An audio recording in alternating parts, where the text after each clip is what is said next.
పట్టపగలు MRO CI గారు పోలీసుల దౌర్జన్యంతో 10 రూపాయల డాక్టర్ తల్లిని ఇబ్బంది పెట్టేసి ఈరోజు కంపెనీ అధికారులు రైతులకు న్యాయం చేయమంటే చేయకోకుండా ఈరోజు ఈ విధంగా చేసుకుంటున్నారు.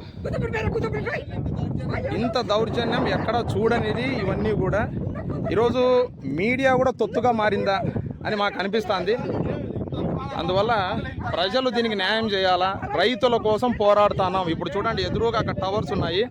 ఆ టవర్స్ రైతులందరికీ న్యాయం చేయమని అడిగితే రైతులు మా ఉచ్చలు తాగుతున్నారని చెప్పి కంపెనీ అధికారులు కూర్చున్న కూతలు.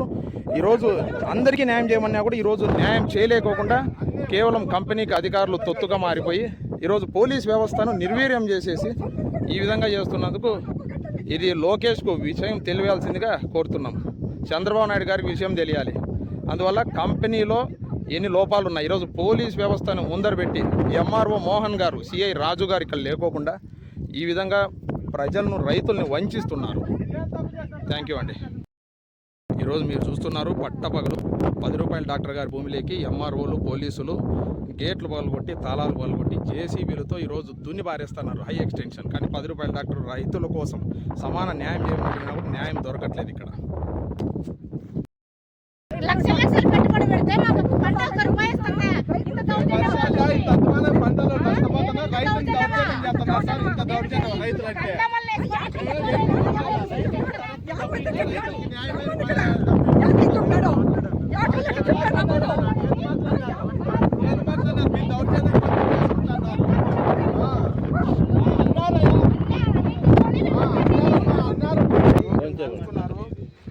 మా తండ్రి గారి ఇది పూర్వం పట్ట, 5 ఎకరాల పొలం పట్ట. ఈరోజు రైతులందరికీ న్యాయం చేయమని చెప్పి ఈరోజు నేను ప్రభుత్వాన్ని అర్థించిన, ఈరోజు ప్రభుత్వాన్ని అడిగిన. ఈరోజు అనేక మంది ఏం చేస్తున్నారంటే ఈరోజు పోలీసు వాళ్ళని పెట్టి, ఎంఆర్ఓలను ముందర పెట్టి, ఈరోజు సిఐని ముందర పెట్టి రైతుల్ని పట్టం నెట్టి గుంతలు తీసేసి ఈరోజు నేను ఏమడిగినాను, కవర్లు వేస్తే వాళ్ళు ఇచ్చేది రోజుకు 10 రూపాయలు, నేను రోజుకు 90 రూపాయలు చొప్పున ఇమ్మని చెప్పి అడిగాను. ఎందుకంటే ఈరోజు అనేక మంది రైతులు ఉన్నారు, నా కోసం అడగట్లేదు, రైతులందరికీ న్యాయం చేయండి అని చెప్తే ఈరోజు ఎంఆర్ఓకి పవర్ ఎక్కువ ఉంటుంది, నరేంద్ర మోడీకి పవర్ తక్కువ ఉంటుంది అని చెప్పినటువంటి విజ్ఞత లేని ఇట్లాంటి వాళ్ళ వ్యక్తి ముందర ఈరోజు మాట్లాడడానికి సాటి రైతుగా 10 రూపాయల డాక్టర్గా ఈరోజు నేను గౌరవంతో ఈరోజు బాధపడుతున్నాను. ఎందుకంటే ఈరోజు అనేక మందిని తీసుకొచ్చారు, ఈరోజు అనేక మంది పోలీసులను ముందర పెట్టారు. ఈరోజు వాళ్ళు చెప్తున్నారు ఏమనంటే మేము దోచేస్తాం, తొక్కేస్తాం, నరికేస్తాం అంటున్నారు. స్వతంత్ర పోరాటంలో బాసులు వాసిన 80 ఏళ్ల కిందట ఈస్ట్ ఇండియా కంపెనీని చూశాను. ఈరోజు అదేవిధంగా కల్పతరు కంపెనీని చూస్తున్నాను. ఈరోజు కల్పతరుకి ఈస్ట్ ఇండియా కంపెనీకి పెద్ద తేడా ఏం లేదు. రైతులందరికీ న్యాయం చేయమంటే 10 రూపాయల డాక్టర్గా మీ ఒక్కరికి న్యాయం చేస్తాం సార్, మీకు మాత్రమే 12 లక్షలు ఇస్తాము, 12 లక్షలు మీకు ఇస్తాం తప్ప మిగతా వాళ్ళకి ఇవ్వమని చెప్పి అన్నారు. నేను వెంటనే ఏం చెప్పానంటే అదే 12 లక్షలు నాతో పాటు ఉన్న ప్రతి రైతుకు ఇవ్వండి అని అడిగితే ఈరోజు అలా ఇవ్వలేమంటున్నారు. అందుకు నేను కూడా మీరు ఇచ్చే డబ్బులు నేను తీసుకోనని చెప్తే ఈరోజు నా భూమిలోకి పోలీసు వాళ్ళని పెట్టేసి నాకు ఇన్ఫర్మేషన్ తెలియకోకుండా, నోటీస్ ఇవ్వకోకుండా ఈరోజు మా అమ్మను నాతో పాటు ఉండే సాటి రైతులందరినీ ఇబ్బంది గురి చేసి ఈరోజు మొత్తం మీరందరూ వెళ్తున్నారు. ఈరోజు వీళ్ళ అధికారులు స్వతంత్రానికి ముందు జరిగేదిగా ఈరోజు జిల్లా కలెక్టర్ గారు ఏం చెప్తున్నారు, దోచుకోని చెప్తారంట. ఎంఆర్ఓ నేను అప్లై చేసినా అని చెప్తానంట. భారతదేశ రాజకీయాలలో, ఆంధ్రప్రదేశ్ ప్రభుత్వంలో ఈరోజు మీరు జరుగుతున్న చూస్తే రైతులను ఈరోజు నష్టపరిహారం ఇవ్వకోకుండా టవర్లు వేసుకొని వెళ్ళిపోయి అనేక మంది గుంతలు తీసినా ఈ రోజు కూడా బయటికి ఇవ్వట్లేదు. టవర్లు వేయడం గొప్ప కాదు, మీరు కారులో తిరిగితే మా రైతులు కూడా కారులో తిరగాల్సిందే అనేదే నా పద్ధతి. మీరు కారులో తిరుగుతూ మా రైతులు సైకిల్లో తిరగల్లా, మీరు బెంచ్ కారులో తిరుగుతూ మా రైతులు గంజి తాగల్లా, మీరు తొడగొట్టి మమ్మల్ని పడగొడతారా? అదే తొడగొట్టి మేము నిలబడే కెపాసిటీ ఒక 10 రూపాయల డాక్టర్ ఉంది, రైతులు పక్కన నిలబడతాము, అవసరమైతే ప్రభుత్వం మెడలు దించుతామని చెప్పి కూడా ఈ సందర్భంగా చెప్తున్నాను. Thank you very much. ఇప్పటి వరకు కూడా వాళ్ళు అభివృద్ధి అంటున్నారు, మీరు టవర్ వేయండి, ఎకరాకు 4 టవర్లు వేయండి, నేనేం వద్దని చెప్పాను. ఈరోజు నేను రోడ్డు కూడా మీరు చూస్తే 10 సెంట్లు రోడ్డు కూడా వదిలిపెట్టేశాను. ఇదంతా కూడా మా పట్టాలనే. ఎందుకంటే అభివృద్ధికి ఎప్పుడు 2 ఏళ్ల కిందటే నేను ఫెన్సింగ్ చేసినప్పుడే విడిచేశాను. ఈరోజు టవర్ని నేను అడ్డుకోను. మీరు 1కి 4 టవర్లు వేయండి, కానీ మీరు ఒక టవర్ మీద ఎంత సంపాదిస్తారు, మీకు సంవత్సరానికి ఎన్ని కోట్ల రూపాయలు వస్తాయి, అది కూడా రైతులకు చెప్పండి. ఎన్ని 200 ఫీట్ మీరు హైట్ వేస్తున్నారు కదా, ఒక రైతుకు 3,60,000 ఇస్తున్నారు అంటే రోజుకు 10 రూపాయలు మీరు ఇచ్చేది. నేను రోజుకు 90 రూపాయలు అడిగాను. 33 ఏళ్ళు లీజుకు తీసుకుంటున్నారు. మీరు రైతులకు ఎందుకు న్యాయం చేయరని అడుగుతున్నా, వాళ్ళ దగ్గర పెట్టుబడి లేదంటున్నారు. కానీ ఒక రోజు వాళ్ళ సంపాదన 80 ఒక టవర్ తో సంపాదిస్తున్నారు. మరి ఈ రోజు కోట్ల రూపాయలు సంపాదించి రైతుని ఎందుకు నట్టేట ముంచుతున్నారని చెప్పి రైతులు పరగన ఈ రోజు 10 రూపాయల డాక్టర్ అడుగుతున్నాడు తప్ప 10 కాలాలు ముందుకు ఉండాలా, 10 రైతులు బాగుపడాలని అడుగుతాం తప్ప ఈ రోజు 10 రూపాయల డాక్టర్ దోచుకునే డాక్టర్ కాదని సమాజంలో మీ అందరికీ తెలుసు. ఈ రోజు నాతో పాటే రైతులు బతకాల, మాతో పాటే రైతులు కార్లో తిరగాల, మాతో పాటే రైతులు విమానాల్లో తిరగాల.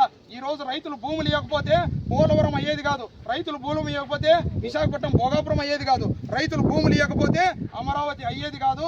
అదే విధంగా రైతులు భూములు ఇవ్వడానికి రెడీగా ఉన్నాం. కానీ మా పాపను మీ ఇంటికి ఇచ్చినప్పుడు మీ పిల్లోడు బాగుండాలా, మా పాప బాగుండాలనేది మా పద్ధతి. మా పాప ఒకటే బాగుంటుంది అని నవ్వుకుంటూ ఈ రోజు చెప్తున్నా కూడా అక్కడ ఉండే ఈస్ట్ ఇండియా కంపెనీ వాళ్ళు వెళ్తున్నారంటే ఎంత అవహేళన చేస్తున్నారు రైతులు అనేది కూడా మనం ఒక్కసారి ఇక్కడ చూడొచ్చు. అందుకు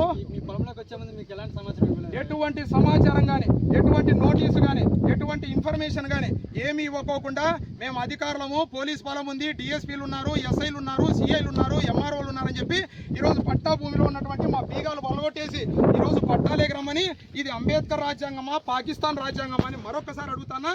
ఈరోజు ఈస్ట్ ఇండియా కంపెనీ వాళ్ళు కల్పతరు కంపెనీ కాదు, ఈస్ట్ ఇండియా కంపెనీ అని నేను పేరు పెట్టాను. ఎందుకంటే ఒకప్పుడు బ్రిటిష్ వాళ్ళు, ఈరోజు నేను ఈ పేరు అంటే నవ్వుతున్నారు. రైతుల్ని ఉచ్చలు పోసి కొట్టాలని చెప్పి రైతుల్ని అన్నటువంటి వ్యక్తులు, ఇలాంటి వ్యక్తులకు మేము మద్దతు ఇవ్వాలా, ఇలాంటి వ్యక్తులకు మేము పని చేయాలా. ఇలాంటి వ్యక్తులు తొత్తులుగా మారి కలెక్టర్ నుంచి ప్రెషర్ తెప్పించారే.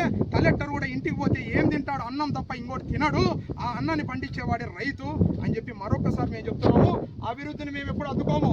వీళ్ళు ఆఫ్టర్ ఆల్ ఈ రోజు వచ్చినారు, ఆఫ్టర్ ఆల్ అనే చెప్తున్నాను. ఎందుకంటే రైతు ముందర ఎవడైనా ఆఫ్టర్ ఆలే. ఈ రోజు మేము రోడ్డుకు 10 సెంట్లు ఇడిచిపెట్టేసినాను. ఈ రోజు నాకు ఎవ్వరు కూడా ₹1 అట్లా పట్టా భూమి. నువ్వు నీ ఇంటి ముందర 10 ఇంచులు ఇడుచుకోలేవు, కానీ 10 సెంట్లు ఇడిచిపెట్టేసినాను. టవర్ ఒకటి కాదు, 4 టవర్లు వేయడానికి నేను రెడీగా ఉన్నాను. కానీ రైతులందరికీ న్యాయం జరగాల్సిందే. రోజుకు ₹10 చిల్లర వేస్తానంటే నేను ఒప్పుకోను. రైతులందరికీ రోజుకు ₹90 చొప్పున ఇవ్వాల్సిందే.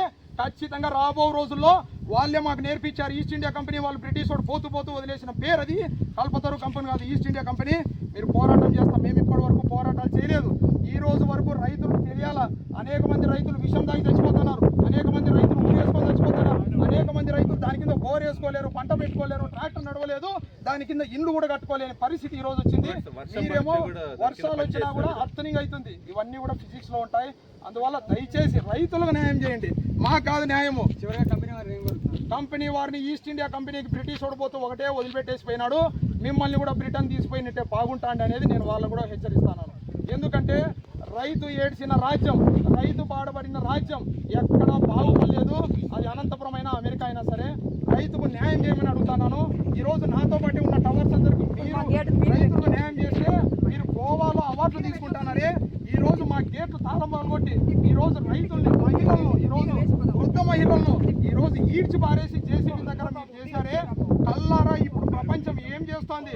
ఈ రోజు నేను ముఖాముఖి చంద్రబాబు నాయుడు గారిని, పవన్ కళ్యాణ్ గారిని అడుగుతున్నాను. ఈ రోజు కూటమి అంటే ఇదేనా, రైతు ప్రభుత్వం అంటే ఇదేనా? మీరు ఇటువంటి వాటికి పర్మిషన్ ఇస్తే గతంలో బషీర్బాగ్లో ఏం జరిగిందో హైదరాబాద్లో మనం అందరం కూడా చూసాం. అభివృద్ధిని మేము అడ్డుకోం.